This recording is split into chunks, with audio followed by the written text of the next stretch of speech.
Welcome to Chucky Radio.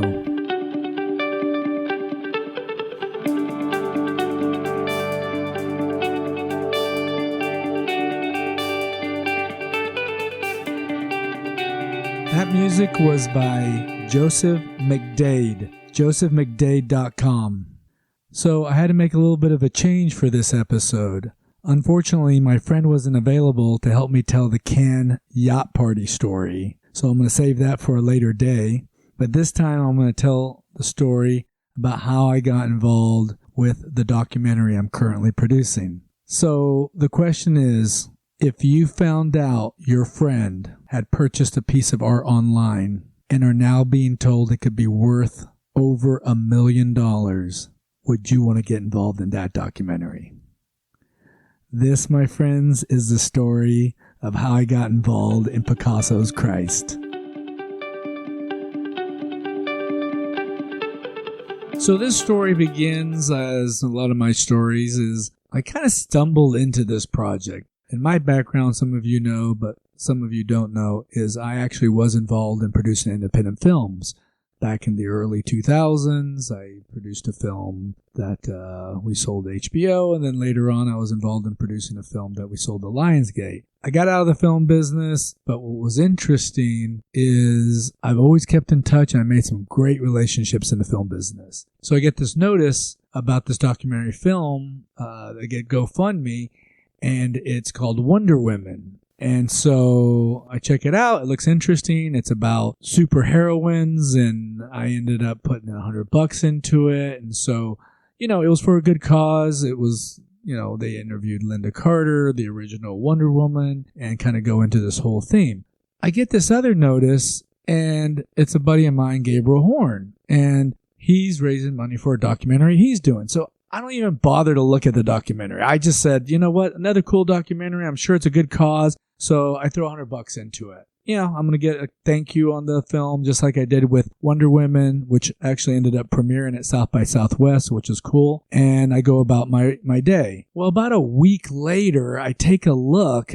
I see the link again in my email. And I'm like, you know what? I'm going to see what I threw $100 into. And so I take a look at the teaser that Gabriel had done for this film. And it's this crazy story. And I'm just like, whoa, wait a second. I'm like, this is amazing. And so talk a little bit about this story. I actually have Gabriel Horn here on the line with me. Are you there, Gabriel? I'm here, Chucky.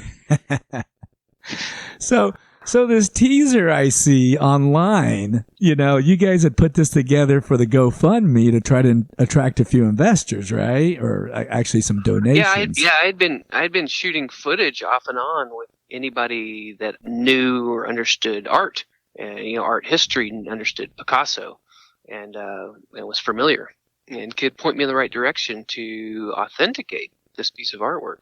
So what was interesting to me is this teaser you have online. It talks about how you ended up picking up this piece of art on the internet, right? Yeah, I did. I purchased it at an online auction. I didn't think I was actually going to win the piece of artwork.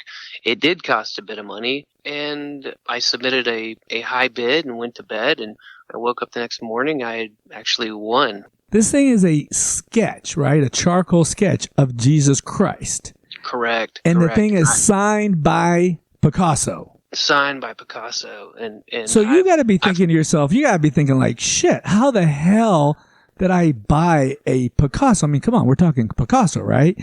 No, not really. I knew. I'd been shopping for art for a while, and I kind of had my eye on this one for, I probably watched it for a week or more and just researching, and I fell in love with it. I absolutely fell in love with it. I didn't honestly think I was going to win it. I'm glad I did. It has changed my life. Okay, so but here's the thing. Here's the thing that got me. This was my hook, and this is what sucked me back into the film industry after being out for. This all happened 2 years ago, right? And so, I think so. Yeah, so literally, I've been out of the film industry for like 10 years since the last time I was involved in actually distributing a film. And I kind of swore off the film industry. And so I see this teaser and you've got this charcoal sketch, Jesus Christ, signed by Picasso.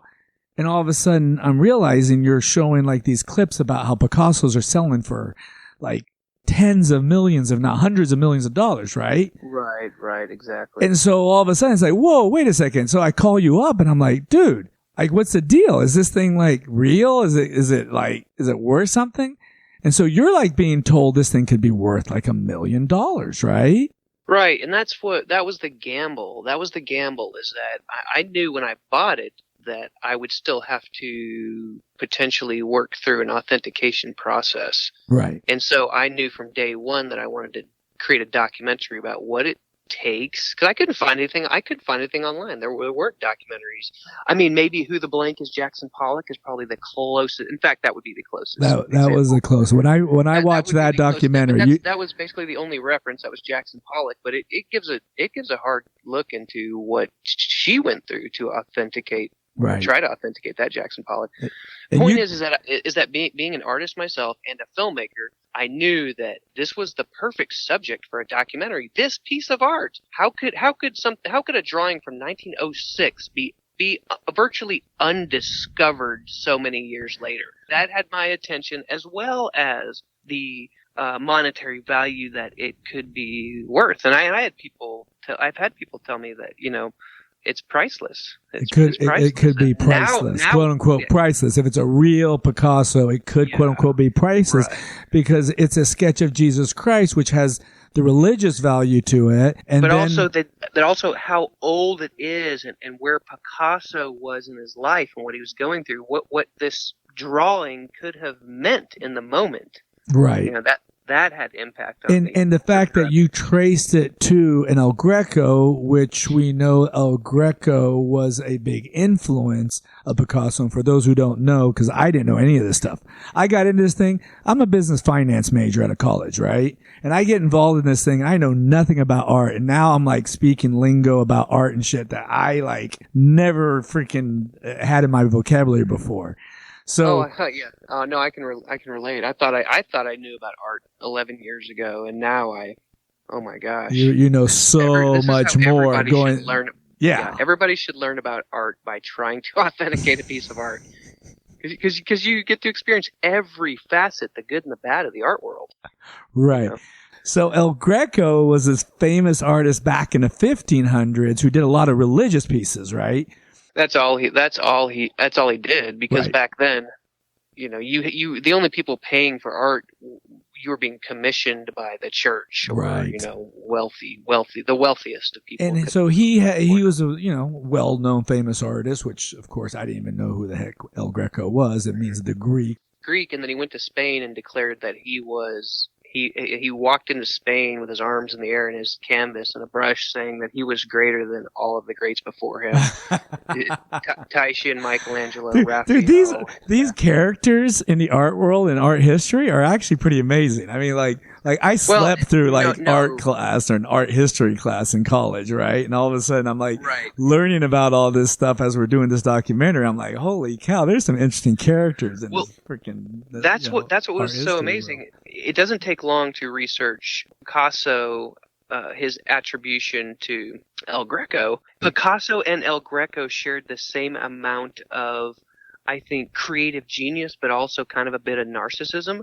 And even though El Greco proclaimed himself the greatest artist in the world as he entered, town, look how he fell in history. His paintings are right there with all of the greats. Right.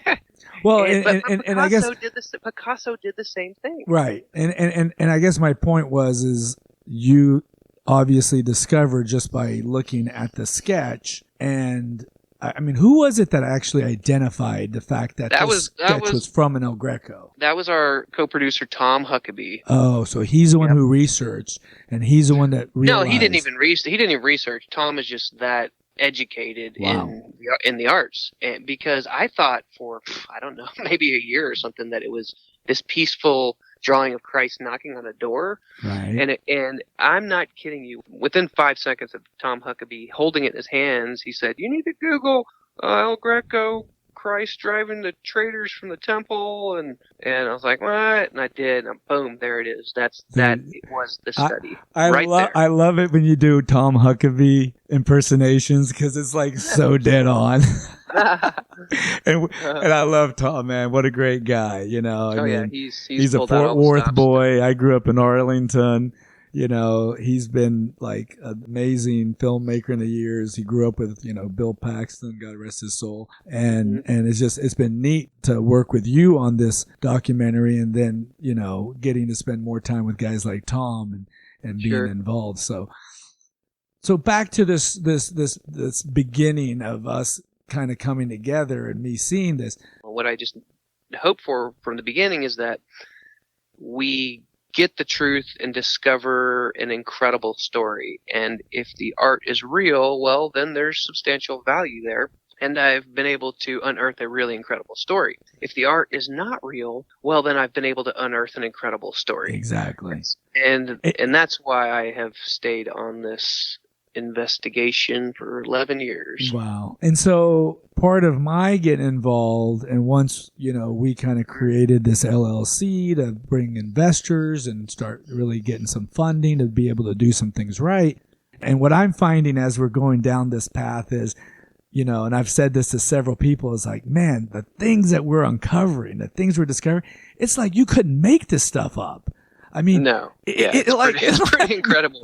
It is fucking amazing. No, if somebody told me the day I pushed the button on the online auction that it would take over a decade, and I would spend, you know, all this money, and it would cost me all this emotional drainage, and that I would have to come face to face with a murderer in prison and deal with the underbelly of the art world, and, you know, all the things that we've had to deal with up to this point. Yeah, and we're still not done, obviously. No, we're still not done. We're reaching out this week to the New York FBI Art Crime Division, who's helping us track down some infamous forgers, and, you know, we're still trying to get to the bottom of it. So the point I was getting to was, and here's a part that I get excited about, because, you know, I'm still doing this part-time. We're all kind of just like working on this, you and I, as we can. You know, there's no money to be made for us to produce this thing. This is truly a passion project, right? At this point, this is an obsession project. It's an obsession project. I love that. This is it's no longer a passion project. It's not difficult. It's an obsession project. But what gets me excited is the story is so good that I know this is going to make a great narrative feature film. Like, the shit that we've come across, the things that have happened, the things that we've learned, again, you can't make this shit up. And when I tell people the story, when I meet new people and I tell them some of the stuff that we've been through and what we've uncovered, they're just like, holy cow, amazing story. And in fact, and I won't disclose who and all that, but there's a significant person in the film industry that I had drinks with a few months ago, and they were an executive producer on a film that won a couple Oscars. Great guy. You know, it's kind of cool that I've had access to meet people like this because I've got a cool story to tell, and I've gotten to be, you know, hopefully a little bit personal friends with the guy as well. But the thing that I really thought was interesting was when I told him the story and I said, hey, I want this to become a narrative feature. He's like, Charles, just let me know when you're ready to do it. I'm in. And I'm like, wow, that's how powerful a story. And this is a guy that gets approached by a lot of people. Sure. You know, I've actually heard from other people. It's like, oh, you're talking to him? Like, holy cow. You know, everyone's trying to get him to get involved in their project because the guy's done well. And he's had some success in the industry. So anyway, yeah, I'm excited. Obviously, we got to finish this documentary first and foremost. And then secondly, I'm excited with the possibilities of what could become as far as a narrative feature film. And, you know, you and I have already talked some about planting the seeds on, like, you know, there's a particular actress I've thought about that, you know, I had worked with before who's done really well recently that I'd love to get plugged into this, you know, some things like that. So it's exciting. It's fun. We've got more episodes of Chucky Radio to go into more detail about the crazy things that have happened so far in this documentary. Right. But I wanted to do this episode to kind of just introduce how I got involved. And as I said in the beginning, what would you do if you found out your friend bought a piece of art online that could now be worth $1 million+ dollars? And what did Chucky do? He jumps in head first. Yep. He's and like, thank you, dude. There have been times when you have literally saved my life. Oh, buddy.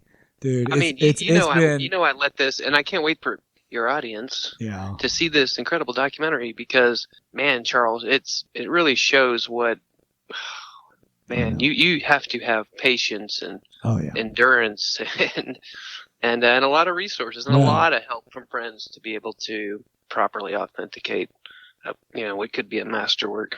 And I mean, honestly, Gabriel, it's been like awesome getting to know you better, becoming close. I mean, you're like a brother to me now, dude. And that's the one thing I will say, like even from my other years in the film industry, that I went through my struggles and all that even though I went through some really hard times, at the end of the day, wow, what amazing people I have relationships with because of those experiences.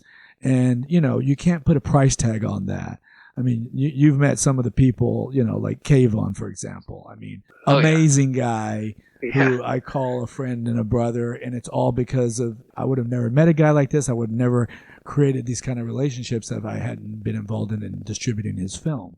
So, same here, buddy. I mean, it's like, wow, so far it's been such an amazing experience and it's pretty awesome. So this is only the first of many installments that we will touch base on the progress of Picasso Christ. What I'm really hoping is, a year from now or less, we'll be doing a Chucky Radio episode talking about how amazing our premiere was. At some major festival or some major venue that we put together, because you know how much I love freaking throwing a big party and doing a big premiere. Right. And so that's definitely going to be in the works when we get this thing done. So, yeah, looking forward to it, man. We've got a bit of work ahead of us, but with a story like this, it never ends. I know. There's just too many roads. Awesome. Thank you, Gabriel, for helping me with this episode of Chucky Radio. If you want to see a little bit about this documentary, go to YouTube and search Picasso's Christ, and you'll find a nice little teaser on the Arrival Pictures YouTube channel. You can also go to the film's website, www.picassoschrist.com. Thank you for listening to Chucky Radio. Until next time, peace out.